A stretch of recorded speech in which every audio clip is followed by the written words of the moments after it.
नमस्कार दोस्तों, आप सभी का स्वागत है। देखिए, आज मैं आपको एक ऐसे शख्स की कहानी सुनाने जा रहा हूं जिसने देखो अपनी मेहनत के बल पर जो सपने संजोए थे, जो जिद की थी, उस जिद को पूरी की। देखो, ये शख्स आपको दिख रहा होगा इस फोटो में। इसका नाम है देखो ब्रिदेव सिद्धप्पा। क्या नाम है इसका? ब्रिदेव सिद्धप्पा है। ये जो ब्रिदेव सिद्धप्पा है, ये हमारा जो महाराष्ट्र है, एमएच महाराष्ट्र के कोल्हापुर गांव से, महाराष्ट्र के कोल्हापुर शहर है, वहां का एक छोटा सा गांव है यमंगे। कौन सा गांव है? यमंगे गांव है, वहां का रहने वाला है। ठीक है। इसने देखो यहां देखो, आपको दिख रहा होगा जैसे कि एफआईआर नहीं लिखी तो आईपीएस बन गया, बकरियां चराने वाले का बेटा। इसके पिताजी थे, वो ज्यादा पढ़े लिखे हुए नहीं थे। इसके पिताजी केवल 12th पास थे और उन्होंने 12वीं पास करने के बाद में इनके पिताजी ने अपना जो काम था, पुश्तैनी काम कौन सा था?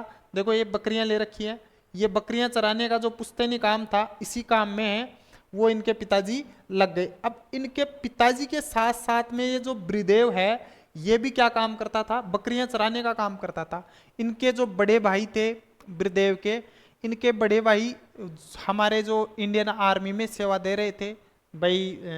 उसके बाद में जैसे इनके बड़े भाई हैं वो इंडियन आर्मी में सेलेक्ट हुए, उसके बाद में उन्होंने देखो एक इंसिडेंट ऐसा घटा इनके सामने कि ये जो ब्रिदेव है, इसका जो मोबाइल फोन था वो गुम हो गया।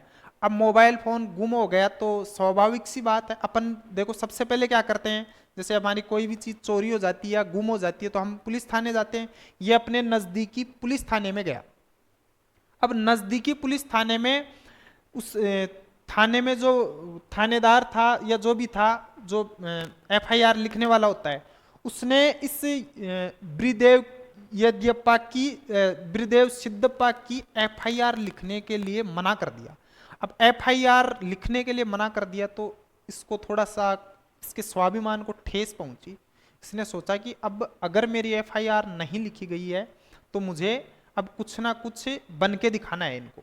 फिर देखो, इन्होंने दिल्ली में काफ़ी अच्छी तैयारी, एक छोटा सा रूम लिया। इतने बैकग्राउंड इनका बहुत अच्छा नहीं था, हालांकि इनके भाई इंडियन आर्मी में थे, लेकिन फिर भी अपन ये नहीं कह सकते कि इनका बहुत अच्छा बैकग्राउंड था। बैकग्राउंड अच्छा नहीं था, लेकिन इन्होंने 22-22 घंटे तक, तो इस प्रकार से देखो लगन होती है ना तैयारी करने की या किसी चीज को पाने की, तो इसी प्रकार से पढ़ा जाता है। पूरे मन लगाकर ईमानदारी से इसने 22-22 घंटे तक तैयारी की और 22-22 घंटे तक पढ़कर इसने देखो यूपीएससी में कौन सी रैंक प्राप्त की पता है? इस भाई साहब की जो यूपीएससी में रैंक थी वो मैं आपको बताऊं, इसकी जो रैंक थी ना वो थी 551वीं। कौन सी रैंक प्राप्त की इन्होंने? 551वीं रैंक प्राप्त की यूपीएससी में। 551वीं रैंक से देखो, ऐसा नहीं है कि आप पहली बार में सफल हो जाओ, ये जरूरी नहीं है कि पहली बार में सफल हो, क्योंकि ये भी पहली बार में सफल नहीं होता। इसने देखो इससे पहले 2 अटेम्प्ट दे चुका था। ये जो ब्रिदेव था, इससे पहले 2 अटेम्प्ट इसने दे दिए थे। ठीक है, उन दोनों अटेम्प्ट में ये फेल हो गया, मतलब पास नहीं हो पाया। लेकिन इसने हिम्मत नहीं आ रही और फिर से ये अपने लक्ष्य को, यानी इसने लक्ष्य बना लिया कि मुझे अब किसी ना किसी तरह कैसे भी करके आईपीएस बनना है। वो बात होगी, मान पर आंच आए तो टकराना जरूरी है, घुटनों के बल चलने से अच्छा खड़े रहकर मर जाना है।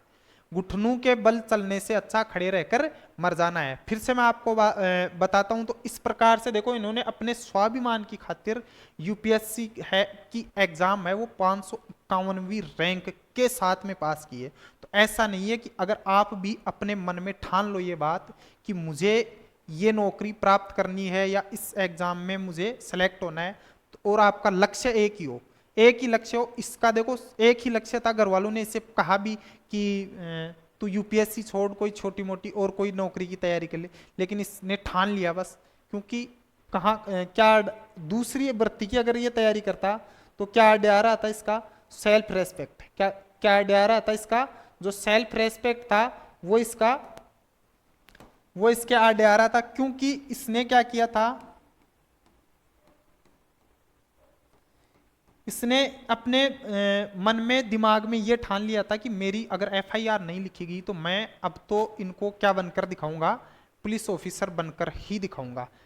तो इसीलिए इसने ठाना, इसने वो सही समझा, क्या सही समझा कि स्वाभिमान पर आंच आए, स्वाभिमान पर आंच आए तो टकराना जरूरी है, और घुटनों के बल चलने से, घुटनों के बल चलने से खड़े रहकर मर जाना अच्छा है। तो इन्होंने सोचा कि मैं खड़ा रहकर मर जाना पसंद करूंगा, लेकिन घुटनों के बल चलना पसंद नहीं करूंगा, और एक एक दिन इनको सफलता भी प्राप्त हुई।